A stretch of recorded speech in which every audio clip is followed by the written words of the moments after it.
Bismillahirrahmanirrahim. Assalamualaikum warahmatullahi wabarakatuh. Alhamdulillahilladzi wa kafa. Wassalatu wassalamu ala habibina al-Mustafa wa alihi wa sahbihi ahlus sidqi wal wafa. Amma ba'd. Bapak Ibu jamaah salat subuh Masjid As-Salam yang berbahagia, yang dimuliakan Allah Subhanahu wa taala. Pertama dan utama, marilah bersama-sama kita memanjatkan puja-puji dan syukur kepada Allah Subhanahu wa taala sehingga pada saat ini, pagi hari ini, pagi yang cerah, kita masih terus diberikan limpahan nikmat, taufik dan hidayah dari Allah Subhanahu wa taala. Karena itu kita bisa melaksanakan salat subuh secara berjamaah dan seluruh rangkaian ibadah, termasuk kita bisa melakukan kajian pagi, ahad pagi pada hari ini. Semoga seluruh itu bisa dikabul Allah, bisa menjadi pemberat timbangan baik kita di hari kiamat, dan bisa menjadi sarana untuk kita tetap istiqomah di jalan Allah Subhanahu wa taala. Amin amin amin ya rabbal alamin. Salam dan salam tidak lupa sama-sama kita haturkan, kita sampaikan kepada Nabi Agung, kepada guru besar kita, qudwah hasanah kita, Nabi besar Muhammad sallallahu alaihi wasallam, dan juga kepada seluruh sahabat, kerabat serta pengikut setianya hingga akhir zaman. Bapak Ibu, kajian sirah kita pada hari ini masih membahas tentang peristiwa yang terjadi antara perang Badar dengan perang Uhud.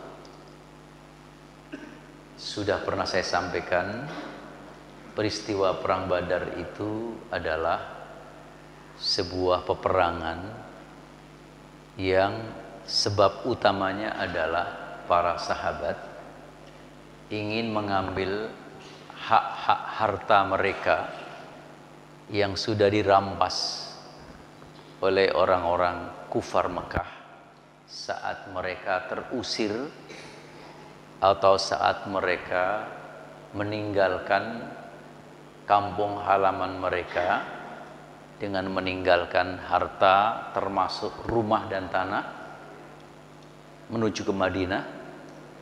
Dan bagi sahabat-sahabat yang tidak memiliki mitra-mitra kuat serta koalisi-koalisi kuat atau keluarga kuat, maka harta mereka dirampas, dilego dengan semau mereka. Nah, di saat Abu Sufyan membawa kurang lebih sekitar 800 kendaraan unta yang membawa kekayaan perdagangan menuju Syam, para sahabat ingin mencegat itu, meminta kompensasi. Tapi ternyata Allah berikan pilihan lain. Yang semula pilihannya ingin mendapatkan harta sebagai kompensasi, ternyata Allah berikan sejumlah kurang lebih sekitar 1.300-an orang Makkah datang dilengkapi dengan senjata perang, sehingga terjadilah perang. Namun Allah memenangkan umat Islam meski jumlahnya hanya sepertiga. Para sahabat yang turun tidak total football, tidak full face, karena itu jumlahnya kurang lebih sekitar hanya 313 sahabat untuk menghadapi sekitar 1.300-an tentara Mekah. Allah menangkan umat Islam menjadi kemenangan yang gemilang, kemenangan yang mencengangkan, kemenangan yang jauh di luar dugaan mereka. Karena Nabi baru saja hijrah berada di Madinah tidak lebih dari 2 tahun. Jadi kemampuan konsolidasi luar biasa. Nah, sejak kemenangan Islam itu didengar oleh orang-orang Yahudi di Madinah khususnya, dan di sekeliling antara Makkah Madinah banyak kabilah-kabilah yang masih jahiliyah.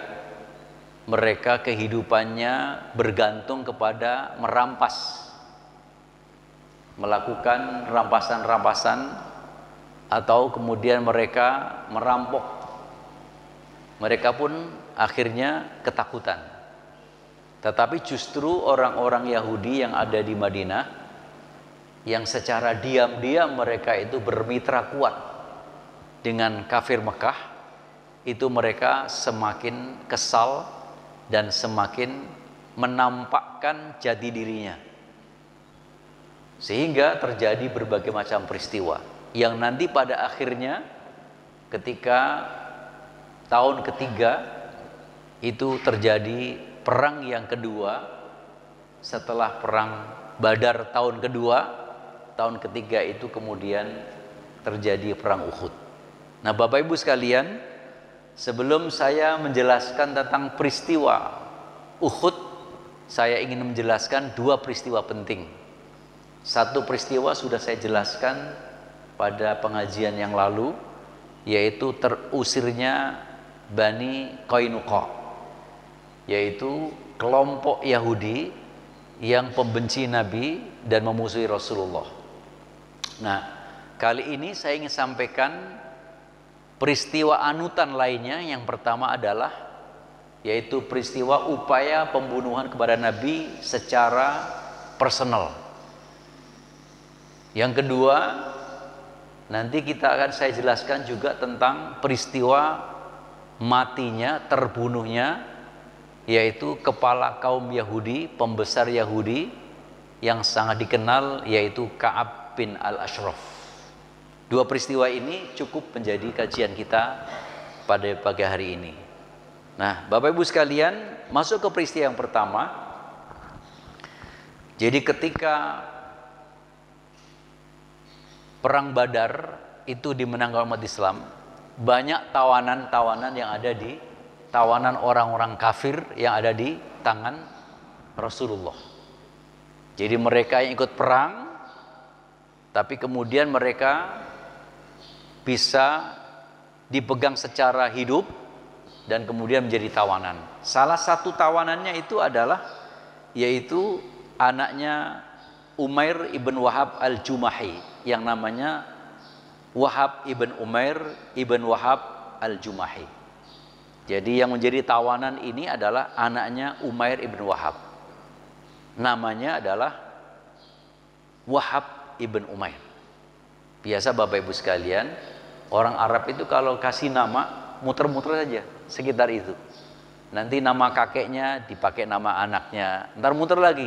Nama buyutnya kasih kakek nama anaknya dan seterusnya. Betul. Makanya nanti ada misalnya kebiasaan itu juga dimiliki orang-orang Eropa ya. Misalnya ketika dulu ada presiden namanya George W. Bush itu. W. Bush itu ada George W. Bush senior, ada junior. Jadi nama bapaknya Bush juga, ya. Namanya George juga sama. Nah ini orang Arab ini biasa, makanya Umair ibn Wahab al-Jumahi. Jadi Umair bin Wahab al-Jumahi ini adalah salah satu orang yang sangat membenci Rasulullah dan garang, kasar terhadap Rasulullah, itu nggak ada sopan-sopannya. Ini salah satu preman Mekah. Ini Umair ini salah satu preman Mekah. Nah, lah kemudian kenapa kemudian dia tampaknya begitu begitu garang ketika dia melihat kekalahan orang Quraisy di perang Badar, dan lebih garang lagi anaknya jadi tawanan. Ini Bapak Ibu sekalian, ini nanti ada kaitannya perilaku-perilaku ya. Jadi perilaku-perilaku zaman itu sebenarnya hanya berputar aja.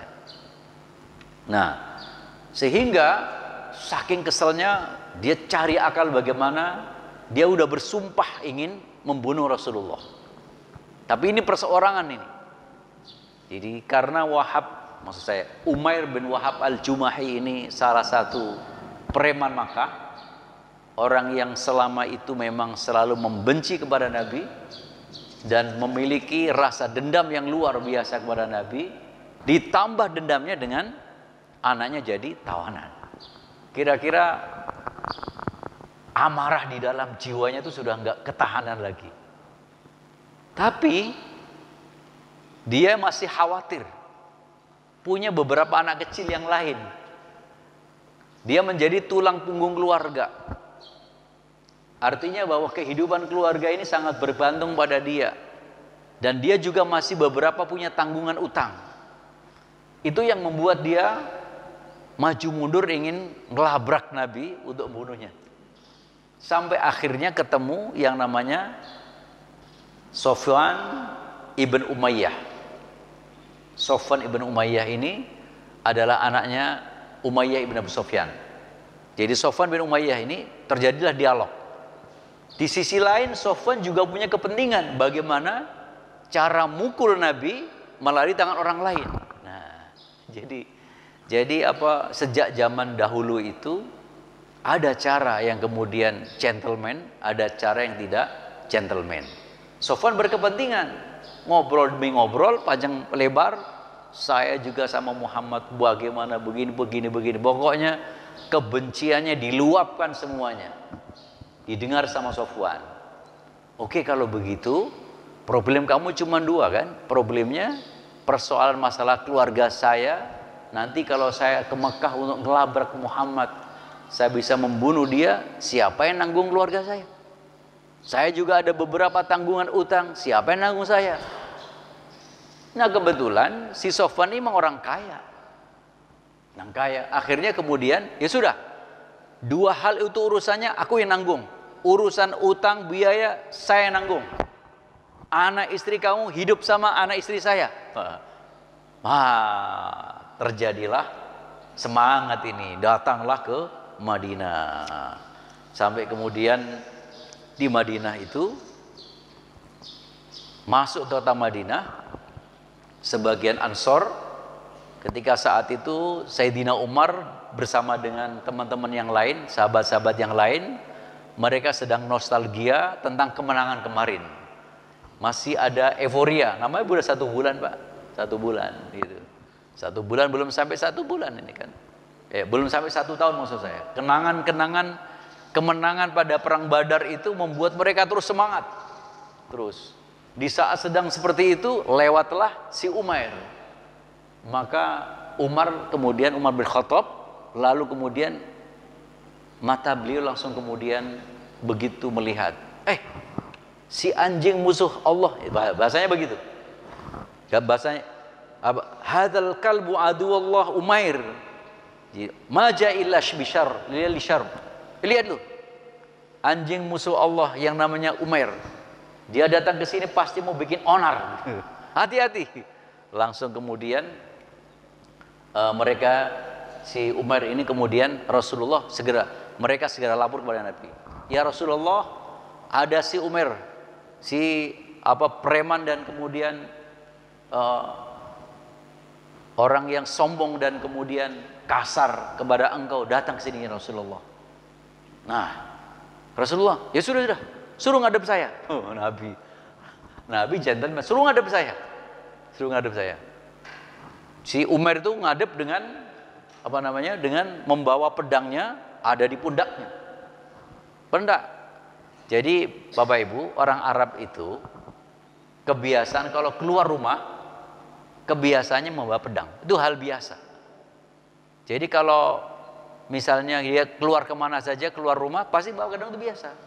Tapi ketika dia keluar dalam rangka untuk melakukan duel untuk perang, pedangnya tidak ada di sampingnya, ada di pundak, siap dihunus gitu. Nah itu pedangnya ada di pundak dia, dihunus. Kasih tahu Rasulullah. Akhirnya kemudian ya sudah, karena Nabi mengizinkan, kasih dia masuk, tapi kamu beberapa orang jaga dia ya, dekat dengan Rasulullah. Itu orang pasti akan menginginkan hal-hal yang tidak kita inginkan. Nah, sampai kemudian ketemu Nabi, lu kesini mau ngapain? Nah kira-kira seperti itu. Sayang Nabi bukan orang Jakarta, jadi bisa bahasa Betawi, Bapak Ibu sekalian. Lu kesini mau ngapain? Gue kesini, tahu nggak? Gue kesini hanya urusan masalah anak saya yang ada di tawanan lu. Gitu. Ini bahasa udah bahasa lu gue gitu. Kalau bahasanya bagus-bagus, namanya bukan sedang marah, Bapak Ibu sekalian. Bener, kamu seperti itu. Bener, saya cuma urusan itu. Terus ngapain kalau memang begitu ente memikul pedang di pundak kamu? Ini mulai gemeteran. Benar, coba katakan sejujurnya. Apakah kamu datang ke sini memang hanya untuk ingin supaya anak kamu yang menjadi tawanan di kami kau bebaskan, atau karena urusan yang lain? Benar, saya hanya ingin untuk anak saya. Tapi ini Umar masih goduk, masih pokoknya gedek. Di dalam hatinya itu sebenarnya pengen segera membunuh Nabi. Cuman kanan kiri masih ada sahabat, dia cari lengah, gitu, cari lengah. Sampai akhirnya Nabi mengatakan, coba katakan sungguhnya, benar, bukankah kamu mengatakan kepada Sofwan bahwa kamu bersumpah ingin membunuh saya, dan kemudian hanya karena 2 persoalan yang membuat kamu ragu, karena kamu masih punya tanggungan utang-utang dan kamu panyu sebagai tulang punggung keluarga kamu, dan kemudian Sofwan sudah men-take over kedua itu, langsung dia rontok. Si Umar langsung sedang rontok, pedangnya rontok. Demi Allah, saya telah berbohong kepada engkau ya Rasulullah. Dan waktu saya bicara itu hanya antara saya dengan Sofwan, tidak ada orang ketiga. Tiba-tiba engkau tahu ini, pasti ini adalah wahyu dari Allah. Karena itu ya Rasulullah, berikan kesempatan saya untuk bersyahadat kepada engkau. Akhirnya dia bersyahadat dan masuk Islam. Bapak Ibu sekalian, apa yang terjadi? Wa raja'a Umar ila Makkah aqama biha. Setelah itu kemudian dia pulang membawa anaknya dan kembali ke Mekah, lalu menjadi dai yang akhirnya melalui tangannya banyak orang-orang Mekah yang masuk Islam. Subhanallah. Ini upaya pembunuhan bisa berbalik. Inilah kecanggihan Rasulullah, Bapak Ibu sekalian. Nanti di belakang kita akan berikan catatan-catatan. Saya ini hanya memaparkan peristiwa dulu. Ya. Ini peristiwa pertama di mana bahwa ada upaya ingin membunuh Nabi, tetapi karena kehebatan Rasulullah, karena wibawa Rasulullah, maka niat ingin membunuh maka justru berbalik 180 derajat, menjadi tunduk dan menjadi beriman, dan imannya itu adalah dengan sesungguhnya, sebagaimana kemudian mereka garang di saat sebelum Islam, dan mereka juga gesit di saat setelah masuk Islam. Sehingga begitu setelah syahadat, Rasul minta ajari dia untuk baca Quran, ajari tentang Islam, supaya bisa menjadi oleh-oleh pulang. Dan benar terjadi. Akhirnya kemudian pulang membawa Islam, pulang membawa anaknya, dan kemudian pulang dalam keadaan aman. Subhanallah. Ini peristiwa satu, peristiwa yang ingin saya sampaikan. Nah, kemudian peristiwa yang kedua, ini peristiwa yang sangat berbeda. Ini pada tahun ketiga Hijriah, ya, pada tahun ketiga Hijriah, yaitu peristiwa terbunuhnya Ka'ab bin Al-Ashraf. Siapa Ka'ab bin Al-Ashraf itu? Ka'ab bin Al-Ashraf ini adalah pembesar Yahudi yang dia adalah pembesar dari Bani Qainuqa. Tetapi keturunan dia, ibunya itu dari Bani Nadir. Jadi Bani Nadir. Jadi ada kelompok Yahudi yang sangat besar, atau 3 kelompok Yahudi, di antaranya adalah Bani Qainuqa dan Bani Nadir. Nah, Bani Qainuqa ini adalah kepalanya itu adalah yaitu Ka'ab bin al-Ashraf. Kaumnya beberapa bulan yang lalu sudah terusir karena tindakan melecehkan kepada wanita muslimah yang sudah pernah saya sampaikan pada peristiwa yang lalu, yaitu terusirnya Bani Qainuqa. Ini tinggal pembesarnya. Dia tradisi kehidupan orang Yahudi itu, dia pasti memiliki rumahnya besar karena Ka'ab bin Ashraf ini adalah pembesar Yahudi.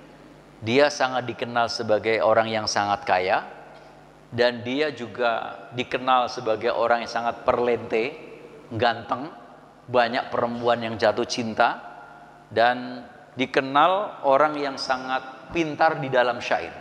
Ini kira-kira orangnya nyaris sempurna, kurang satu aja, nggak beriman kepada Allah.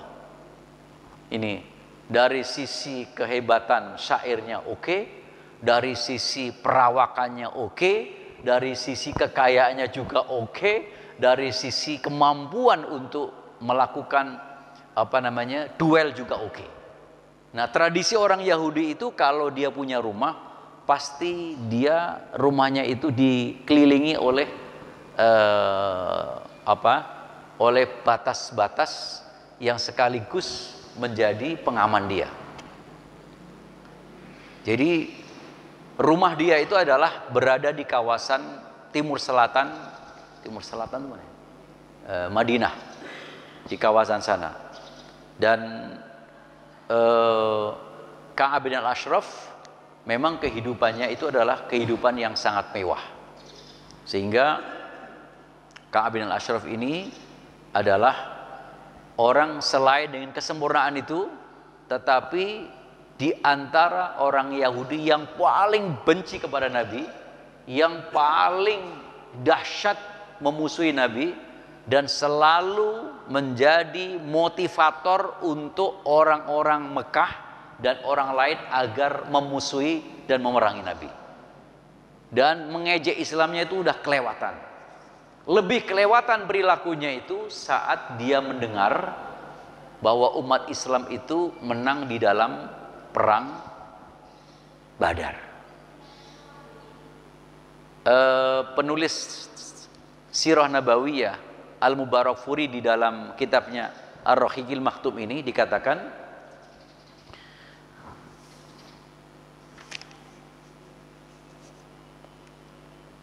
walamma ta'akkada ladaihil khabar, ketika dia telah memastikan memang benar bahwa berita tentang kemenangan umat Islam, ya, berita tentang kemenangan umat Islam atas orang kafir Mekah di perang Badar itu benar, maka tadi imba'asa aduwullahi yahju Rasulullah wal muslimin. Maka sejak itu setiap harinya dia menerbitkan, kalau sekarang ini menerbitkan medianya, karena dia penyair dulu itu media, maka setiap hari dia mengeluarkan syair-syair menghina Nabi, menghina Islam, lalu kemudian mendorong orang-orang yang Mekah dan Makkah itu segera perang melawan Nabi. Wa yamdahu aduwahum, dan memuji setinggi langit musuh-musuh Rasulullah SAW. Wa yuharriduhum alaihim, dan mendorong agar mereka bangkit untuk bisa perang kembali kepada Nabi. Wa lam yarda bihadzal qadar hatta raqiba Quraisy. Tidak hanya cukup itu, sampai akhirnya dia datang ke Mekah, menemui beberapa besar, di antaranya Al-Muttalib bin Abi Wada'ah As-Suhami.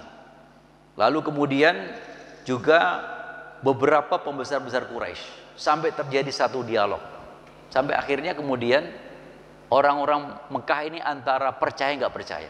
Lalu dites, Ka'ab, menurut kamu, ya, agama yang lebih baik itu agama kami, itu agamanya Muhammad, dan kamu sendiri secara pribadi lebih senang agama saya atau lebih senang agama Muhammad? Ini Ka'ab. Kenapa ditanya begitu Bapak Ibu sekalian? Karena Ka'ab ini orang Yahudi. Orang Yahudi itu punya Taurat, sekurang-kurangnya membaca Alkitab, Di dalam Alkitab itu juga sudah dijelaskan gamblang bahwa setelah Nabi Musa nanti akan datang utusan, yaitu yang namanya Muhammad, yang kemudian di dalam detailnya dijelaskan sampai ciri-cirinya. Makanya yang pertama kali bisa menebak sejak kecil, waktu Nabi Muhammad usia 6 tahun dan usia 8 tahun diajak kakeknya berdagang ke Syam. Sampai di Syam dia ketemu seorang rahib. Sampai akhirnya kemudian rahib itu, oh ini adalah calon Nabi.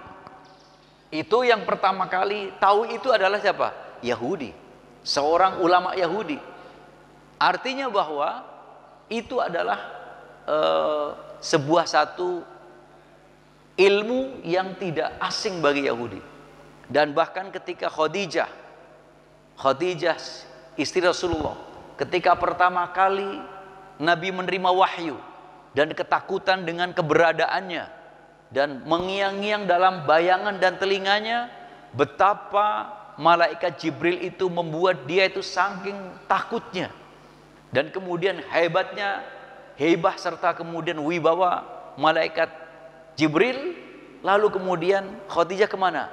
Khadijah datang kepada saudaranya, kepada pamannya, yang itu juga kemudian merupakan salah satu beriman atau guru dari Yahudi. Tahu bahwa ini ternyata adalah itu sama yang pernah datang kepada Nabi Musa. Karena itu ditanya, Ka'ab, menurut kamu ini, jadi kira-kira agama yang kamu lebih suka, agama saya apa agama Muhammad? Ya agama kalian lah gitu. Terus menurut kamu yang benar ini agama saya atau agama Muhammad? Ya agama kamu lah. Nah, itu untuk kemudian dipastikan karena dia seorang Yahudi. Sampai seperti itu. Jadi antum ahda minhum sabila. Kalian ini di jalannya lebih benar daripada jalannya Muhammad. Wa afdal, dan lebih utama. Nah, karena itu, karena dia ngomong seperti itu dengan penuh keteguhan, maka turunlah ayat di dalam surat An-Nisa ayat yang ke-51. A'udzu billahi minasy syaithanir rajim. Bismillahirrahmanirrahim. Alam tara ilal ladzina utu nasiban minal kitab yu'minuna bil jibti wat taghut wa yaquluna lil ladzina kafaru haula'i ahda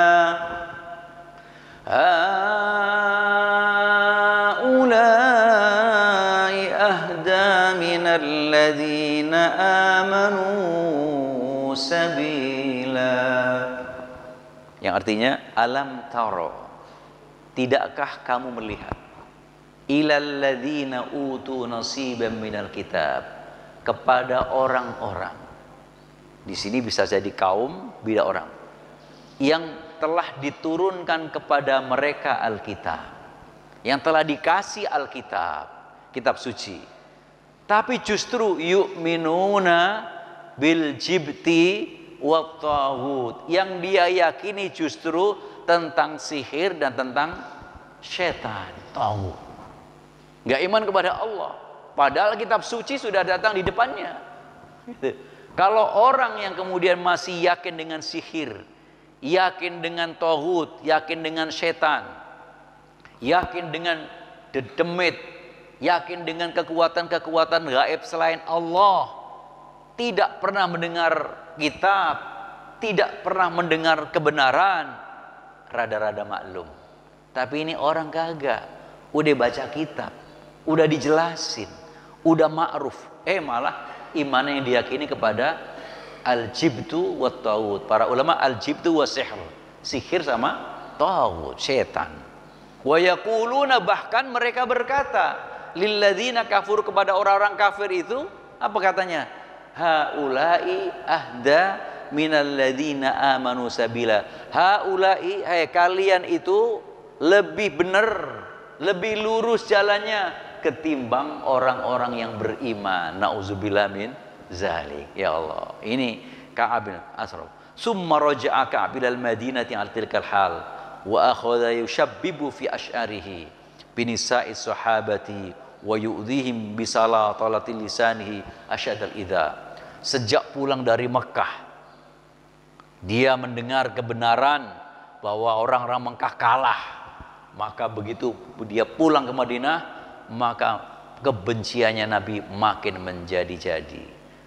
Maka penghinaan dia kepada kaum muslimah dan kaum muslimin makin menjadi-jadi. Upaya dia untuk terus membangkitkan semangat permusuhan kepada Nabi makin menjadi-jadi. Sampai akhirnya Rasulullah sudah nggak tahan. Ini perilaku orang Yahudi ini. Dulu ketika mereka bertengkar, lalu kemudian setelah itu kami datang, lalu kita satukan, ya, satukan. Lalu kemudian setelah datang kita satukan, malah mereka selalu bikin onar. Sepanjang tahun pertama, tahun kedua, nggak ada umat Islam yang mereka ingkar atau yang melakukan pengkhianatan atas perjanjian-perjanjian itu. Tetapi baru setahun lewat dikit saja, itu Yahudi sudah selalu ingkar dan selalu membuat onar. Ya, salah satu ingkarnya ya yang pernah saya sampaikan kemarin, yaitu di mana ada wanita muslimah yang sedang belanja di pasar Qainuqa, lalu diprengin, lalu kemudian bajunya itu ditarik ketika perempuan itu sedang duduk. Saat kemudian dia berdiri, akhirnya terbukalah auratnya. Ini merupakan sebuah penghinaan terhadap umat Islam. Maka terjadilah pembunuhan, terjadilah perang, dan Nabi akhirnya mengepung itu, lalu kemudian dikepungnya, akhirnya kemudian mereka diusir oleh Rasulullah SAW. Nah, ini kemudian Ka'ab bin Ashraf, pemimpinnya sudah. Nah, akhirnya kemudian Nabi SAW mengatakan, man li Ka'ab bin Ashraf, siapa yang siap ya mengendalikan Ka'ab bin Ashraf? Kata Nabi, maksudnya, jadi akhirnya kemudian Muhammad bin Maslamah angkat tangan, ya, ana ya Rasulullah, apakah maksud anda untuk saya membunuh? Iya, uqtulhu. Kata Rasulullah, uqtulhu, bunuhlah dia. Jadi Bapak Ibu sekalian, ini gembongnya orang-orang Yahudi yang kemudian sudah tidak bisa ditolerir dalam sebuah satu negeri, sampai akhirnya Rasulullah memerintahkan secara eksplisit, bunuhlah dia. Nah, akhirnya Nabi mengutus beberapa orang. Satu, Muhammad bin Maslamah, kemudian yang kedua itu Abbad ibn Bishr, dan yang ketiga adalah Abu Nailah. Lalu kemudian beberapa Haris ibn Aus, ya, dan juga saudaranya Ka'ab. Itu adalah kebetulan namanya Silkan bin Salamah, itu Abu Nailah. Jadi kebetulan Muhammad bin Maslamah sama Abu Nailah ini masih ada persaudaraan dengan Ka'ab, saudara sepesusuan, ya, saudara pesusuan. Muhammad bin Salamah, sehingga punya hubungan komunikasi. Karena kalau untuk ketemu Ka'ab itu, karena bentengnya, rumahnya atau bentengnya besar, nggak mudah. Untuk ketemu dia saja, untuk ngajak dia dialog tidak mudah gitu. Jadi dia selalu dilingkupi oleh benteng dan juga dilingkupi oleh penggawa-penggawanya, oleh kemudian para ajudan-ajudannya, menjadi pengamanannya. Sampai akhirnya satu hari 4 orang ini, yaitu Muhammad bin Maslamah, Abbad ibn Bishr, Abu Nailah, dan juga Haris bin Aus, ada juga Abu Abbas ibn Habr. Jadi kemudian, dan juga kemudian dari 4-5 orang ini maka dipimpin oleh Muhammad bin Maslamah. Sampai akhirnya kemudian Muhammad bin Maslamah mencoba memancing bagaimana supaya mereka bisa diterima datang ke rumahnya. Lalu kemudian Abu Nailah juga gitu. Komunikasi memancing bagaimana supaya dia bisa komunikasi ketemu. Terjadilah satu dialog. Dialognya terkait dengan masalah utang piutang, tentang masalah perekonomian. Orang Yahudi yang ada Bani Qainuqa itu Bapak Ibu sekalian, kelebihannya selain mereka menguasai pertanian, mereka itu menguasai pertambangan. Nah, termasuk kemudian mereka ahli dalam membuat, kalau kita sekarang pandai besi. Makanya pedang-pedang yang bagus itu mereka yang buat semuanya itu. Mereka buat. Dari situlah kemudian termasuk peralatan-peralatan masak, peralatan dapur itu semuanya Yahudi yang menguasai. Mereka yang bikin. Jadi dia punya keahlian banyak hal memang waktu itu. Tapi kemudian tidak ada pilihan Nabi. Karena kemudian menyakiti terus, menfitnah terus, dan membuat onar terus, maka akhirnya kemudian Rasulullah memerintahkan untuk membunuh. Setelah Abu Nailah dan Muhammad bin Maslamah berhasil melakukan dialog dengan Ka'ab bin Ashraf, saya tidak perlu sampaikan detailnya. Akhirnya kemudian di saat dia sedang malam dia sedang menikmati malam pertama, malam pengantin baru, karena dia ya namanya Yahudi, pengantin baru, maka kemudian dia berhasil untuk kemudian diajak keluar dari kandangnya. Sebelum keluar dari kandangnya, istri yang baru ini dia mengatakan, "Abang malam-malam gini mau kemana? Saya sepertinya melihat di luar sana sedang ada pesta darah." Kira seperti itu. "Oh enggak, saya cuma hanya menemui saudara saya sesusuan, Muhammad bin Maslamah. Jadi dia ingin ketemu kepada saya." Dan seorang kesatria itu kalau diundang oleh seseorang meskipun harus berisiko ya harus datang gitu. Ini kesatria betul, datanglah. Kemudian dialog. Setelah kemudian sampai kemudian jalan-jalan di taman, sudah keluar dari bentengnya, maka kemudian sahabat-sahabat dikasih Nabi lalu kemudian bisa memenggal, lalu kemudian membunuh Muhammad bin Maslamah, dan kemudian sampai kepalanya itu juga lepas, Masya Allah, sebagai bukti bahwa ini. Dan terbunuhnya Muhammad bin Maslamah ini ya pada waktu itu kurang lebih sekitar bulan Rabiul Awal tahun ketiga Hijriah. Dan setelah kemudian terbunuh Muhammad bin Maslamah, situasi Madinah itu kemudian menjadi aman, dan orang-orang, para kelompok-kelompok yang mereka hidupnya bergantung kepada merampok, merampas di sekitar perjalanan antara Madinah sampai Makkah, mereka mendengar berita itu pada ngeper. Jadi Islam makin didengar, Islam makin menjadi sesuatu yang amat diperhitungkan. Berita itu kemudian sampai kepada Persia, sampai Romawiya, sampai kepada mereka. Walaupun jalannya panjang.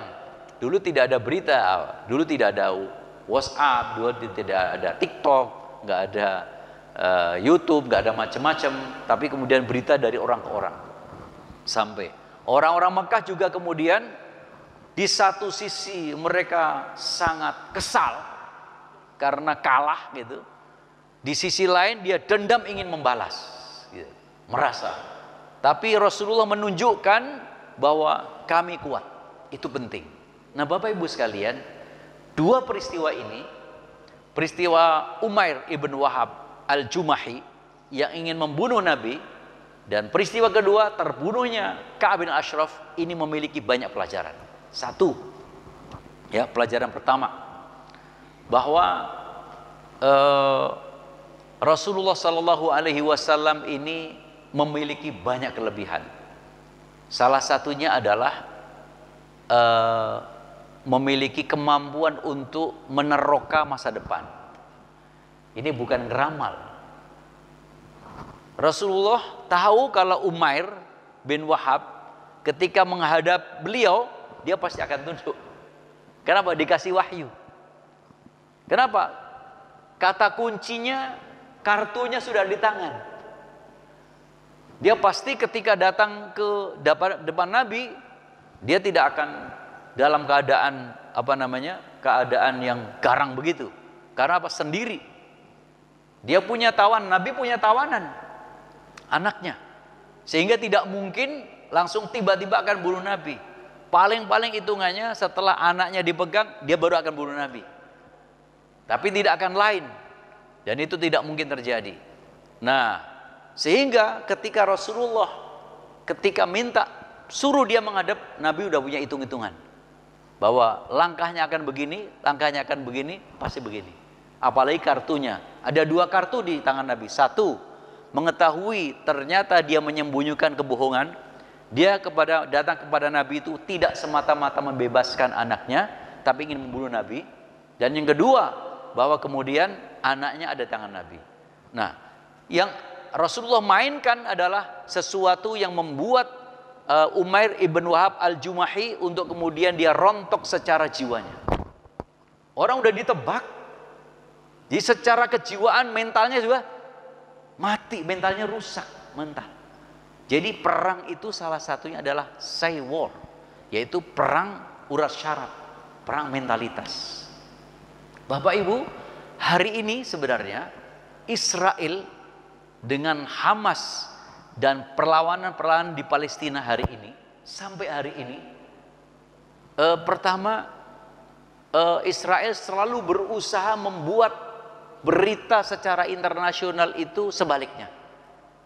Ketika kemarin dia sejak awal tanggal 7 Oktober, 8 Oktober sampai hari ini, yang jumlahnya sudah mencapai lebih dari 7 bulan, yaitu 211 hari. Negara-negara Arab, Bapak Ibu sekalian, Yordan, Mesir, kemudian Yordan, Mesir,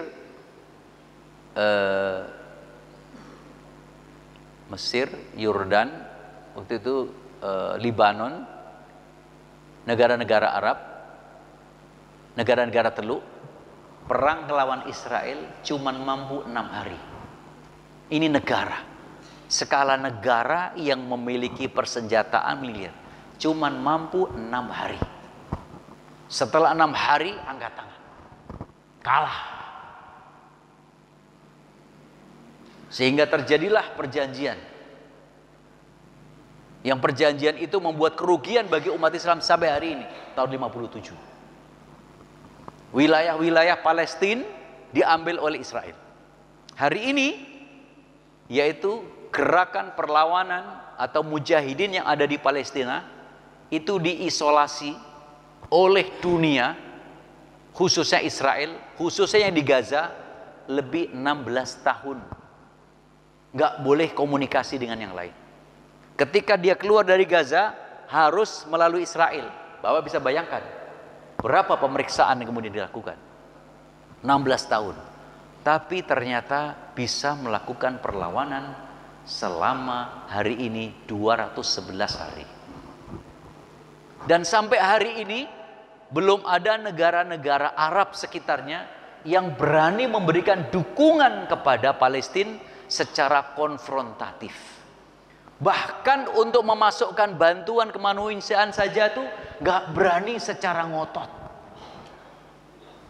Ya, beberapa hari yang lalu ada kurang lebih sekitar 500.000 ton, hampir setengah juta ton bantuan dari lembaga kemanusiaan di seluruh dunia, lebih dari 30 negara, itu kemudian pun tidak berhasil masuk ke Gaza karena tidak dikasih izin kapalnya oleh Israel. Dan itu tidak ada yang bisa menolong, nggak ada yang mau menolong sampai hari ini. Tapi perlawanan ada di Palestina sudah memiliki kartu. Yahudi Israel yang perang tujuannya mengatakan, saya ingin membebaskan tawanan-tawanan yang ada di perlawanan di Palestina, di Hamas, di Saroya Kudus, di gerakan jihad dan seterusnya. Sampai hari ini tidak ada satupun yang dia bisa bebaskan, kecuali atas perjanjian perdamaian yang lalu pada sebelum Ramadan itu. Jadi sebenarnya perang yang sekarang terjadi antara Palestina dengan Israel bukan hanya dengan Israel, tetapi yaitu hakikatnya dengan Amerika. Pembuat perjanjian ini nggak bisa berhasil, itu persoalan pertamanya Amerika. Yang kedua Amerika, ketiga Amerika. Jadi biang keroknya sebenarnya adalah Amerika.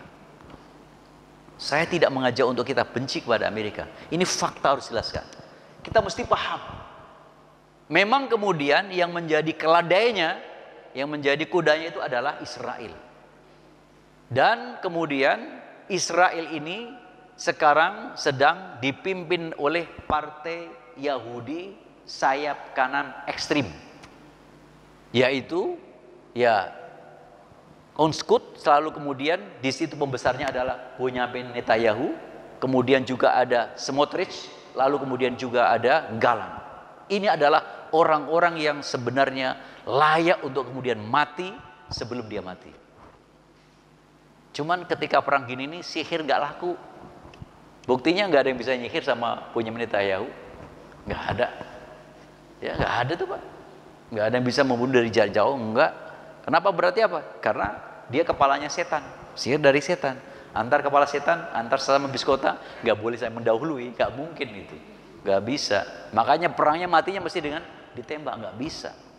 Nah, oleh karena itu sampai hari ini kita mesti doakan Bapak Ibu sekalian. Sebagai umat yang beriman itu kita doakan. Nah, yang kedua, sekarang ini Bapak Ibu sekarang hari ini nih sampai hari ini yang terjadi apa? Karena gerakan negara-negara yang sudah lumpuh, mahasiswa di seluruh negara bagian Amerika melakukan demo sudah lebih dari 2 pekan. Mereka demonya bukan datang pergi, tidak, bikin kemah di kampus mereka. Sekarang mereka sedang bentrok dengan polisi-polisi mereka. Tuntutannya adalah satu, agar kampus-kampus mereka, inti besarnya adalah mendukung kemerdekaan Palestina dan menghentikan perang serta menghentikan terhadap genocide oleh Israel. Ini yang dituntut mereka. Meskipun di beberapa kampus misalnya di Columbia, Universitas Columbia di Amerika, mereka nuntut supaya kampusnya mencabut kerjasama dengan Israel, terutama investasinya terhadap perusahaan-perusahaan persenjataan yang ada di Israel. Ini luar biasa. Dan yang demo bukan hanya mahasiswa keturunan Arab, campur. Mereka ada Yahudi, ada Nasrani, ada tidak beragama, ada Muslim, dan macam-macam. Sekarang bukan saja terjadi di seluruh negara Amerika, di Inggris sudah mulai ramai, Perancis sebelumnya. Jadi ini luar biasa Bapak Ibu sekalian. Nah, dunia saudara kita yang hari ini sudah syahid kurang lebih hampir 40.000 nyawa. Dan kemudian yang sudah menjadi korban hampir 9.000 orang. Dan masih yang ada di dalam tanah nggak ketahuan hampir kurang lebih sekitar 7.000-an. Tapi tuduhannya Israel selalu ingin menghabisi Hamas. Menurut peneliti para intelijen dari Barat, jumlah Hamas itu cuma hanya sekitar 30 sampai 40.000. Sekarang kita lihat. Kalau yang sudah syahid itu ada 40.000, lalu yang luka-luka ada 90.000, berapa itu Pak? 130.000. Lalu ditambah yang ada di dalam tanah 7.000, berapa? 137.000. Kalau kemudian mengatakan jumlah Hamas ada hanya 30-40.000, lalu siapa sisanya 50.000? Tapi yang namanya Israel tidak pernah menggunakan akal sehat, persis seperti kakeknya Ka'ab bin al-Ashraf. Makanya satu-satunya jalan mirip kayak Ka'ab aja ini. Ya, ini sejarah. Nggak bisa. Ini yang menariknya lagi ini di Amerika generasi Yahudi, generasi kedua sudah mulai berubah. Mereka justru tidak setuju dengan apa yang menjadi kebijakan pemerintah daripada Israel. Mereka ikut demo, mereka protes. Meskipun jumlahnya masih kecil, tetapi kemudian ini adalah merupakan tayar jadid. Ini adalah gelombang baru. Nah, gelombang baru ini akan terjadi sebuah situasi. Nampaknya ini merupakan awal keruntuhan Amerika dan Israel. Amin. Dan merupakan kejayaan Islam kembali. Amin. Nah, ini yang penting Bapak Ibu sekalian. Kalau runtuh tapi kemudian orang lain menikmati gimana? Kayak reformasi Indonesia, runtuh tapi kemudian yang menikmati siapa? Yang lain, itu persoalannya. Tapi kami yakin walaupun sampai hari ini ditekan. Coba, sampai termasuk kemudian Qatar. Qatar ini negara di antara negara yang masih rada lumayan mau memberikan perlindungan kepada gerakan Islam Hamas di situ. Qatar ditekan supaya Qatar mengusir terhadap Hamas. Ini apa namanya, satu perang yang tidak masuk akal. Dan hampir semua pengamat mengatakan belum pernah ada korban sebanyak sekarang ini di perang dunia pertama maupun perang dunia kedua. Tapi sekarang terjadi. Meskipun terjadi, mata kita melihat sejumlah mata jutaan umat Islam di seluruh dunia, kurang lebih sekitar 2,6 miliar. Yahudi cuma jumlahnya seluruh dunia 5 juta orang. Tapi kenapa umat Islam yang 2,6 miliar nggak mampu melawan, nggak mampu bangkit setara dengan mereka? Yushiku an tada'al umam kama tada'al akalatu ila qasadiha. Nanti satu zaman, kata Rasulullah, akan datang satu masa umatku itu akan mereka menjadi bancakan. Sahabat bertanya, aminkillati yauma idin ya Rasulullah, apakah karena umat kita nanti itu jumlahnya sedikit? Qala la, enggak, bal antum yauma idin kasir, jumlah umat kami justru jauh besar. Walakinnakum ghusa, tetapi umat yang besar itu adalah tidak punya kekuatan seperti buih. Kahusa isaili, seperti buihnya banjir. Buihnya satu lautan yang kemudian diterpa angin dari timur ke barat dari timur, dan seterusnya. Kenapa bisa demikian? Karena mereka itu adalah dalam situasi seperti itu, wala yakdifannallaha fi qulubihimul wahna wala yanzi'annallahu min suduri aduwikum al-mahabbata fikum. Di saat umat kita besar tetapi tidak memiliki kualitas dan tidak memiliki integritas, maka wibawa umat itu dicabut oleh Allah yang semula ada di hati orang-orang yang bukan muslim. Dan kemudian terjangkitlah penyakit yang namanya penyakit wahan. Wa ma huwal wahnu ya Rasulullah? Apa itu penyakit wahan ya Rasulullah? Hubbud dunya wa karahiyatul maut.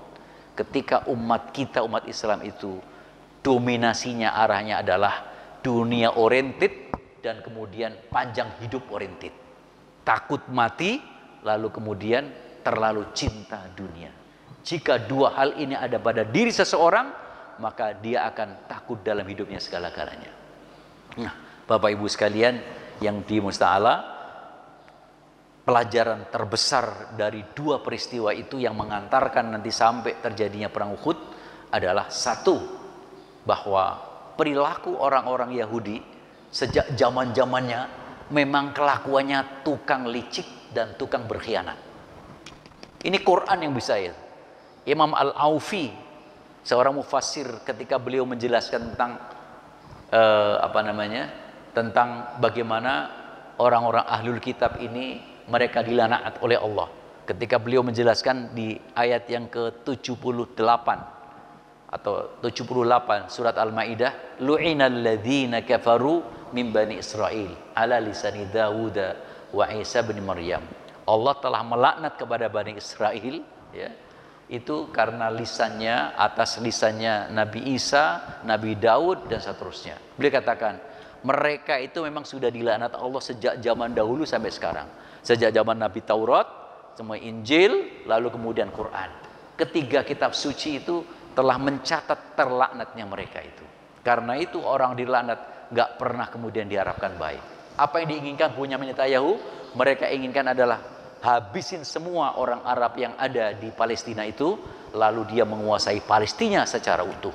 Tapi insya Allah dengan keyakinan, dengan doa kita, dengan dukungan kita, yang terjadi akan sebaliknya, bahwa Israel akan hancur, Amerika akan hancur, dan kemudian Islam akan kemudian menjadi besar dan ya'lu wala yu'an alaih. Rabbana taqabbal minna innaka antas samiul alim wa tub alaina innaka antat tawwabur rahim. Allahumma taqabbal minna du'aana wa taqabbal minna ibadatana wa salawatina wa zakawatina wa sadaqatina wa anta arhamur rahimin wa anta sami'un ala kulli syai'in qadir.